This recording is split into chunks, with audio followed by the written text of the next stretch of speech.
Good morning, and thank you to everyone who's joined. We are excited to have a short period of time with you this morning and in what we hope will be a really interactive discussion. Please use the raise hand feature that you'll see kind of floating at the bottom of your screen to reply to questions. And you'll also notice there a chat feature that you can use to ask questions or to share responses with the panelists or with the entire group throughout the conversation. To just test and make sure all of that is working well, will you please raise your hand if you felt any anxiety in the last week about how prepared either your business is or your household is for the coronavirus? Great, thank you for that. I see your hands, Erica and Dion and Rebecca. Thank you for that. Well, thank you for joining us today. For those of you who are just getting to know us, let me tell you that we are generally focused on much more lighthearted topics than this. Our focus as a business is on business growth and helping people get promoted. But, we are in a situation collectively that we thought merited getting together and sharing what we and our clients are doing to navigate the impacts of COVID-19. And while we only have 30 minutes together this morning, I will keep my comments high level so that we can leave time for your questions at the end. And please feel free to raise questions throughout the conversation. Today, the good news is that you will not hear me sing any hand washing songs or recommend any, nor will I discuss all of the conspiracy theories that I am using to relieve my anxiety on this topic. Instead, we're going to address the issues that you, as leaders in various industries, should be considering as you make and communicate contingency plans, at least for the four audiences that are listed here. What we find as we talk to people and explore each of these groups is that for each, it's really a kind of a similar set of considerations.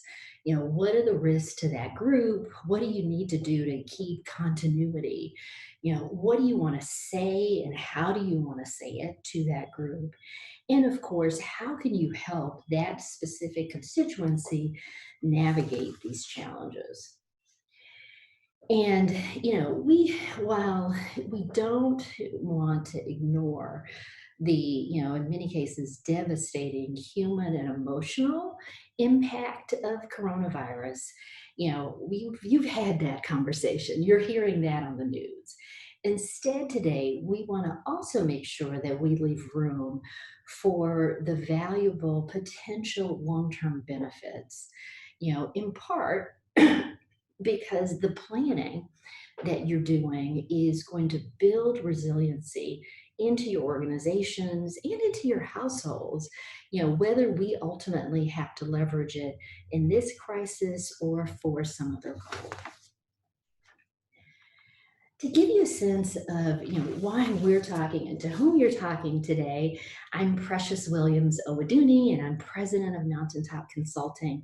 You'll be hearing from my colleague Rosa Maria Villa Gomez throughout. As you post questions, she'll be responding to you online. And we have the best jobs in the world. We spend our time working with leading companies across professional services and other industries, with a focus on helping high-performing people and companies become more profitable and productive via our consulting, training, and coaching services. So what brings us together today is the global reach and impact of COVID-19, which is sobering, but has just follow-on knock-on effects in every area of our lives. Particularly in many of the industries in which we work, where they are expected to continue to experience severe economic impact through year end. And these are the projections we were making in February. you know, so that means that some of the companies are kind of dusting off their playbooks from previous disasters, economic or otherwise, while others are developing the approach as this crisis evolves quickly.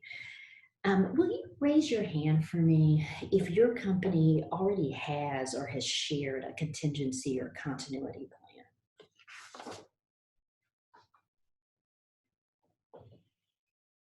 Oh, that's great to see a few of you from companies large and small. Thank you, Ashley. Thanks, Brittany.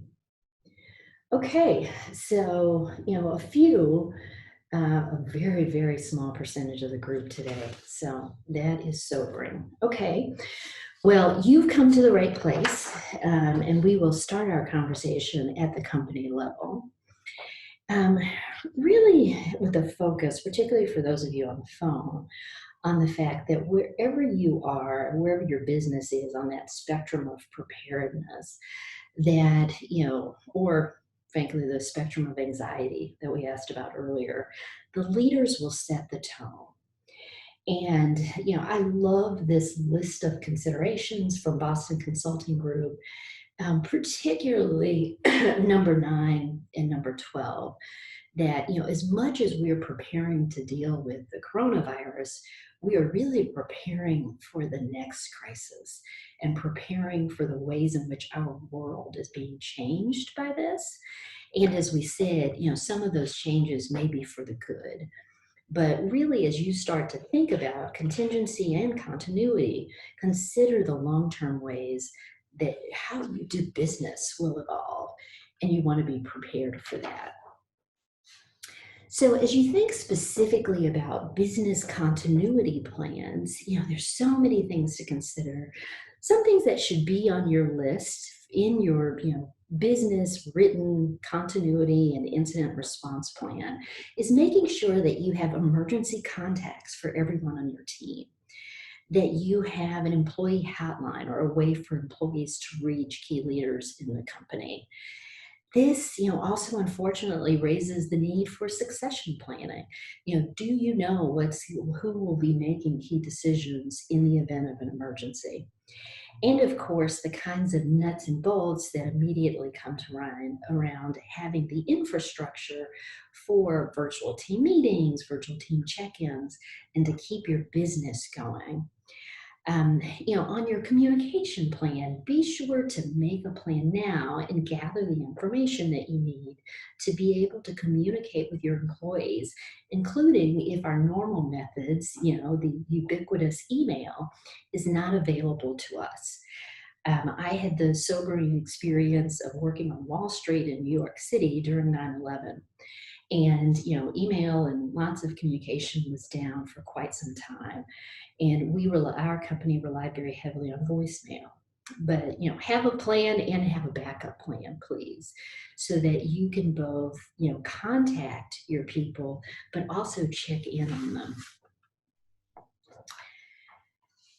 The second constituency that we're always thinking about are our clients. Most of you are in areas of professional services. We have folks represented from some of the leading law firms and financial service companies in the country and in the world, frankly. And, now more than ever, we've got to be there for our clients. Here too, the uncertainty that they're feeling, it creates an opportunity for you to deepen your relationships with them. So please take that opportunity, including with some nuts and bolts and ensuring that you have a list of your current clients and multiple ways to reach them as well. Let them know if you haven't communicated it already. What have you done from a business continuity perspective? Will you be able to get their work done? And are there aspects of their work that are going to be impacted by this that they aren't thinking about yet? If you're in litigation, are there travel impacts? How are you going to be able to do the depositions you have scheduled? What are the courts that you're working in saying? I've had clients report that they've shown up for court hearings only to find that the inability to travel has led to the cancellation, even of trials on the day before trial this week. So, same thing on the corporate side for those of you who are in financial services. Obviously, the market volatility is tremendous, but also for people who are trying to price deals right now, over communicate, please, with your clients about what that means and what your plans are to deal with those repercussions. And, as well, they're probably asking questions about, how is this going to impact the way they do business? And so spend some time, reaching out and outlining potential impacts, things they should be thinking about as well, and how you can help them address it. And then, of course, communicate and communicate some more, including letting them know what kind of communications to expect from you, that, and including how they can reach you in case of various types of business or other emergencies. Given how many of you are in professional services, we can never ignore the need to continue to build our pipeline and to nurture our pipeline and to stay top of mind with potential clients. It's kind of sobering to consider that we're only 2 months into the year. So I assume that, many of you are likely a long way from your 2020 revenue goals. So we've got to continue to get work done and to make sure that there's, work behind that work. So as you think about that, first of all, be virtual. We thought about being virtual from a remote working perspective. But I also urge you to figure out ways that you, as a company and also individually, can have virtual meetings. Make sure that you, as an individual, can manage your capabilities, whether it's GoToMeeting or Zoom for meetings, for client CLEs that you had scheduled. Those can still occur if you're proactive about it. And then, of course, leverage the platforms that are available to you to do outreach and to stay top of mind remotely, like LinkedIn, and you as well as your firm's email blast capabilities. And then finally, through all of these things, make sure that you're still kind of staying grounded in letting people know what you do best in for home and highlighting the relevant experience you have that will help them navigate this really, really crazy time. We spend a lot of our time in the professional development space, which is, helping and training folks on topics of leadership and business development and professional development and team building. And, right now, planners of those events are really scrambling. Summer and spring are high season for retreats and conferences, and everyone's trying to figure out, how do you satisfy the needs that motivated, the creation of that event? While many of these things sound like boondoggles, and I've gotten a spa appointment completed or two, but nonetheless, there is some goal to bring your team closer together, to give them the knowledge to do better cross marketing, to train them in various core skills that motivated the event. And so it must go on. Those needs still need to be addressed. You've just got to do it differently and, importantly, proactively come up with a plan. We have various retreats and speaking engagements on the calendar through October, and we're already working with the sponsors of those events to make sure that they have a plan B, including our willingness to deliver those workshops virtually, but also that they are communicating to their audiences those contingency plans. Many people are assuming things are going to be canceled and, making other plans, and that's not what you want, because again, the need is still there. So go, out ahead of that, even for events that feel far away. We wish the best for how we all recover from this situation. But, it never hurts to have a contingency plan. In fact, it will give everyone great peace of mind and demonstrate the leadership and the concern that you have for both their health and their professional development. As I mentioned, I'd really like for this to be a dialogue. And so, if to the extent that you are doing things or your company has initiated some approaches or done some knowledge sharing that is working, will you please share some of those ideas in the chat box? And as much as possible, you have the option to choose to share that, not just with the panelists, but also with attendees. We'd love to hear from you about what is working, lessons that are being learned along the way, and particular questions that you have for us. I'll also raise, one question that came into us as a part of the registration, which is about what are we seeing in terms of changes to engagement letters as the coronavirus concerns, become more mainstream. And I'll tell you what we're seeing and what we're doing.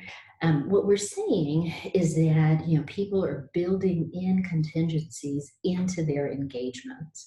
So to take my own company as an example, for all of the speaking that we either already have in the books or are now putting on the books, we are building in the ability to do that as a virtual workshop as the contingency plan. So there is, clarity and a meeting of the minds up front about what the approach will be. What we're hearing from others is that they are also, being more clear than typical about what are the terms under which people could back away from the agreement. And you've likely seen some of the good, knowledge leadership being disseminated about how the coronavirus will impact various clauses in standard contracts. Thank you, Dion, for this comment. You're already seeing people starting to do their closings in an online virtual format. So, expect that as well. What other things do you have on your mind? One other thing that I will raise that has come up in some of our conversations with specific firms is, how do you navigate this time and be true to some of your diversity and inclusion goals?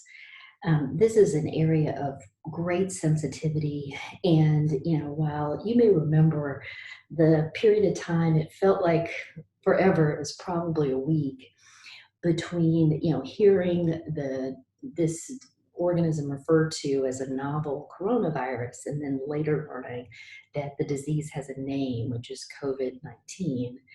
A part of that delay was the World Health Organization really being very deliberate to avoid past mistakes with the naming of these global diseases, including ones where, for instance, the Middle East Respiratory Syndrome, which ultimately stigmatized people from a particular part of the world.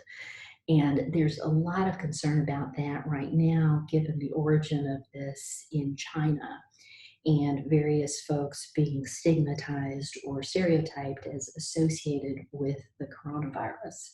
So please be sensitive to that as you think and talk about the disease and the way it's moving around the world. I think, if anything, it's kind of reminding us of how similar we are and the need to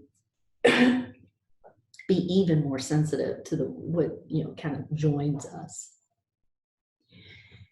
The other question that we're getting is, how do you adjust? If you typically do your business development in person, you've figured out how to be very effective over breakfast or lunch or coffee. What do you do now? And that's important and timely. We're starting to see companies have policies where they are literally restricting their employees from having anything that's deemed to be a non-essential in-person meeting. So canceling those business lunches. I'm sure the wonderful restaurants of the country are really, really upset right now. What we suggest is that number one, do anything that you can to catch up with people by phone. so that you continue to have the in-person interaction, virtually, but having the phone conversation, if possible. You also can use other technology. So, using Zoom, so you actually have a video conversation adds another level to it. Particularly if you're trying to build a relationship, the phone is a great place to start, but allowing them to see you, goes even farther. And then, of course, supplement that with online contact, whether it's the check-in email in a week to see how they're doing or how their business is, faring, or sharing information that you would normally do online. So Anna raises an interesting question about a pitch meeting where they plan to fly clients from all over the world. And, the client has said, we understand if you would prefer to do that virtually. So what do you do? I think number one, your company has to make a decision and allow each individual to make a decision about the risks that they're comfortable taking.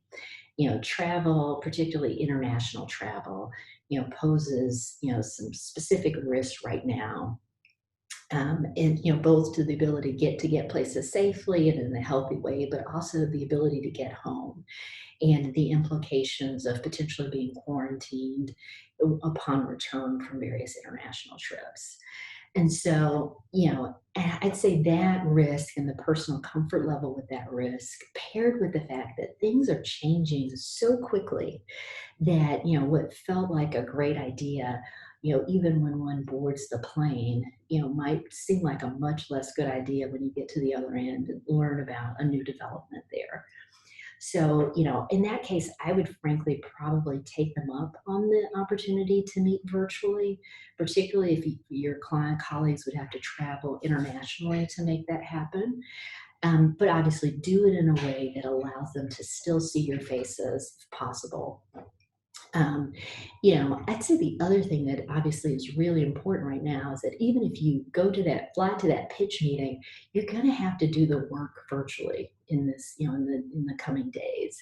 And so that virtual meeting is actually an opportunity for them to have the experience of being your client and seeing you be effective and coordinated, in a virtual context. Those of you who know us are raising some issues that are central to the work that we do. So I want to make sure I'd be remiss to not offer to help in any way that we can. We have the capability to do virtual or in Houston, in person planning strategy sessions if you or your team needs that. We do virtual training workshops on a wide range of topics. We have an online LinkedIn course if you've, kind of being forced by this situation to get more active on LinkedIn and want to learn how to do that. That course is short, but really kind of intense, and you'll get more than enough to learn how to both build a great profile and to establish your thought leadership. And then, of course, we do virtual coaching both for individuals and groups of people at the emerging leader level or for more senior leaders. And that, by the way, is what I'd suggest. I see your question, Dion, about whether it's a good time to start a newsletter if you don't already have one. And I'd say the answer is absolutely yes. Whether that's a newsletter or just coming up with some sort of client alert that lets people know that you are thinking hard about the key issues that they're facing right now and demonstrating your relevant experience to help them address those issues. Another question that I see here is how do you make the case for still having a virtual meeting when the organizers say people won't be engaged? I don't know what the conferences are like that you attend, but I find that we often spend our time in these large groups, on our phones or otherwise distracted. And so, in terms of engagement, particularly when you have a dedicated group where you have fewer privacy concerns than we have today, for instance, you all are from a wide range of firms, many of whom compete with each other. So we didn't want to, open the line and have all of your secrets spilled. But, when we're speaking to a dedicated firm audience, like, your partner retreat has been canceled and instead you're going to do it virtually, you can have a very robust dialogue.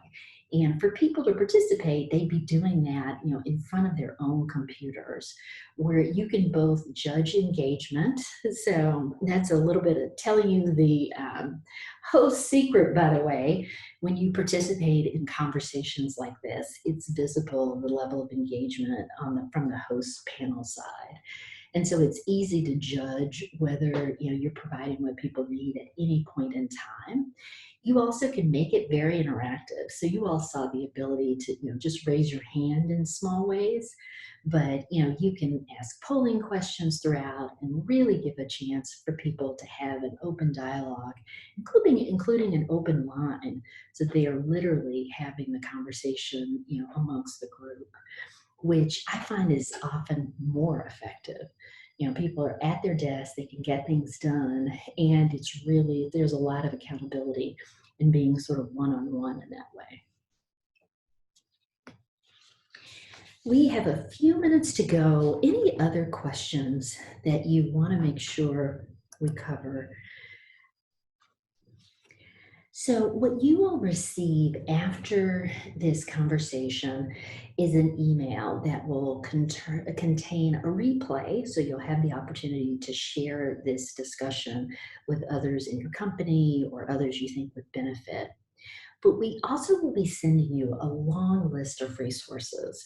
So, really, we've spent a lot of time compiling things that we think are valuable and offer the best thinking, whatever your industry, on how to address the issues that are in front of all of us, alongside some, scientifically tested methods for remote working. We all kind of envision the glory of, writing our winning memo or brief in our pajamas. But the fact is that there are effective ways that have been research proven to be more effective remotely if the contingency plan requires that. And I think the most important thing we want to leave you with is, know that you are not alone in struggling a little bit to figure this all out. Given the fast pace of change, it's hard to know if you're striking the right balance between, being calm and prepared or feeling a little paranoid. But, in any case, no matter how this progresses, contingency planning, both for now and for the future, is prudent. So you're doing the right thing. The time will be well spent, and you and your clients will be better for it. Thank you so much for joining us. We look forward to continuing the conversation.